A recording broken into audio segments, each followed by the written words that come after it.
From our studios at Riley High School, it's time for Michiana's #1 student talk show, Buzz in the Band. Hello and welcome to Buzz in the Bend, Michiana's #1 student talk show. I'm Alex Almanza from Riley High School. And I'm Cecily Ball from John Adams High School.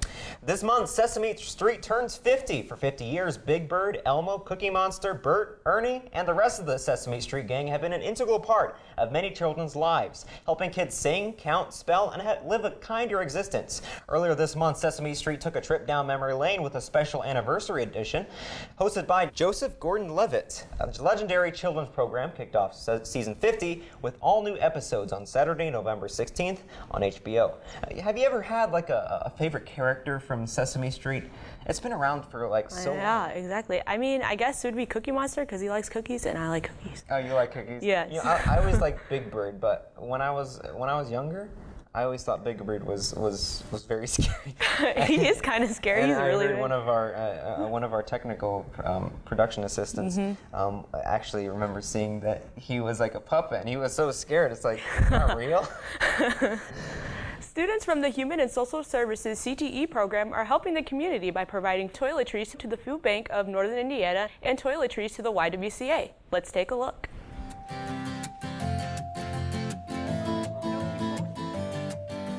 This is an important project for this particular class because we are learning about community resources and services available to people who are vulnerable or oppressed.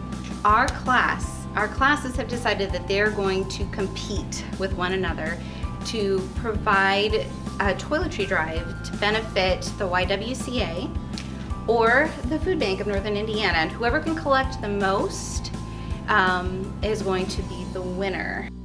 We get to come together and have fun on this project, and then it feels good that we get to help people, women and children who've been through a lot in our community. This is very important to me and our class because most of our time is spent looking at ways that we can help people in ways that other people already do. So this is just something that we had the idea of. We're donating like toiletries, like toilet paper, paper towels, deodorant, lotion, soap. Everyone can do something for another person, whether it's big or small. And when we work together, it could be a lot of good stuff.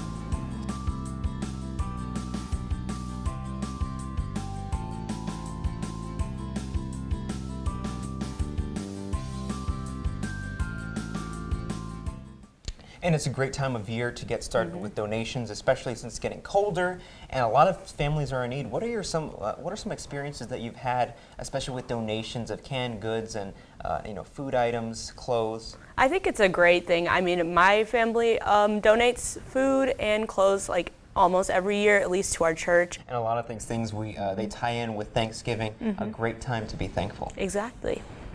Well, people are talking a lot about the new Disney streaming service, Disney Plus. At $6.99 per month or $69.99 per year, the streaming service includes old and new Disney shows and movies, Pixar animated movies, Marvel movies, Star Wars movies, National Graphic shows, and content from the 21st Century Fox. A lot of this is pioneering from, of course, Netflix, and a lot of these different companies are making their own streaming services. From my personal taste, I don't want to pay for all these services. Oh, really? Yeah, I mean, I'm fine with just Netflix. And then when you have to, buy HBO, this, and then Netflix, Disney Plus, it's a lot of money in the end. Okay, I really do like Disney Plus. I'm a fan of Disney, even though some of the things they do behind the scenes are not so great. I do really like the movies, so I don't know. I'm kind of like on the fence. Like, should I get it? It's $6.99. That's cheaper than Netflix. I could just get rid of Netflix altogether. Yeah, well, I mean, Netflix has, of course, my favorite show, Stranger Things. That's true. I really do love Stranger Just buy Things. Netflix for 1 month and then just like... That's true. And there are some Disney movies on Netflix, too. So there are. Maybe, I mean, they got rid of Coco, so that's a little bit of a little controversial there. That's... Wow. And also a great time to just, snuggle in bed and just drink hot cocoa. Exactly. And of course, with that, Michiana is no doubt a victim of snow. But of course, it's one of the most deadliest times of year for drivers. So here's how to prepare your vehicle for the winter. It's not a surprise that northern Indiana is a victim of snow. With icy roads and low temperatures, it's not difficult to spot a few slips, slides, and even cold starts. Look, what we've seen insurmountable amounts of is vehicle crashes, mostly involving 4x4 vehicles or all-wheel drive vehicles. So when you have those, it's great to take off, so you get great traction to go, but it's equal to anything else on the road when it comes to a stop. So whether you have 2, 4, 18 wheels, you stop the same as everybody else, or can't stop the same as everybody else. Basically, just because your car has four-wheel drive, off-road tires, and all the bells and whistles doesn't mean that your car is indestructible to the elements of ice and snow. And then lastly, I want to get this in there. Stop leaving your cars unattended. I know you want to warm them up and defrost the windows and all that stuff, but keep attending to those vehicles. We have seen a triple increase in our auto thefts because somebody decided to leave their car running, and I understand, we all do, but lock that vehicle with another set of keys. But no matter what, watch that car, specifically be with that car. I know it is inconvenient, especially where we live, but wait 15 minutes and the windows may defrost on their own with the weather changes we have around here. For SBS-TV, I'm Alex Almanza. A lot of drivers out here in the snow, it's their first time driving, so they don't know what to really do in an emergency. They don't know how to brake early. Of course, I heard that you have a permit. Have you driven in the snow yet? What are some of your experiences? No, I haven't. So I drive my mom's car sometimes, and I haven't driven in the winter yet. And I'm kind of scared because I don't want to crash my mom's car, and I know my mom doesn't want me to crash her car. And I've also seen just a lot of people like going crazy on the roads. Even when it's super icy, they'll still go like super fast, Right. And it's definitely not safe for anyone. Especially with the temperature going down, you're going to see a lot of ice, black ice. So even if you have a 4x4 or even snow tires, it doesn't mean that you're indestructible. It does help a little bit with walking. I mean, not walking, but driving in the snow. But you shouldn't always rely on your 4x4 or your winter tires. It's always best to stop a little earlier than usual. Right. So right after the break, we'll talk to Dr. Susan Devetski, Chief Academic Officer. You stick around.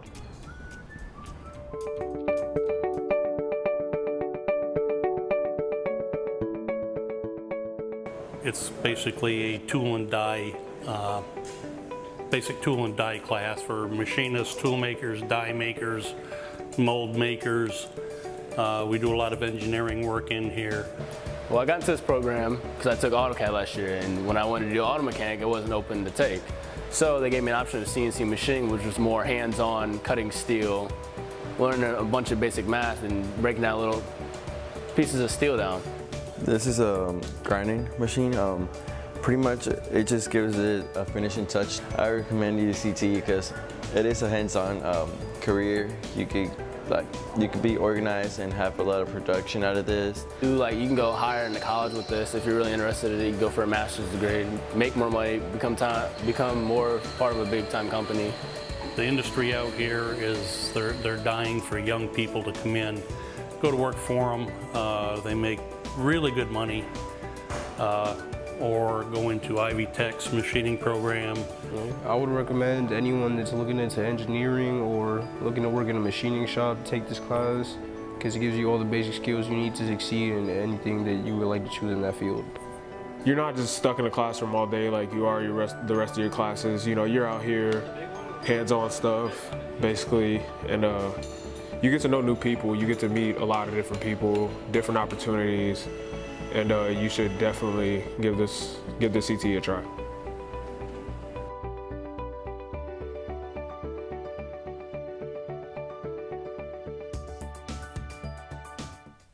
Welcome back to Buzz and the Ben. Here in our studios, we have a special guest, Miss Susan Devetski. Tell us a little bit about yourself. My name is Susan Devetski, and I am the Chief Academic Officer for the Schools of South Bend Community School Corporation. It's a mouthful. Yeah, it is. Now, how long have you been in this position? I've just been in this position since July 1st, but I think we've done a lot of work in my office and in my department since then, and we're really excited for this year. Great. What are some of the duties of a Chief Academic Officer?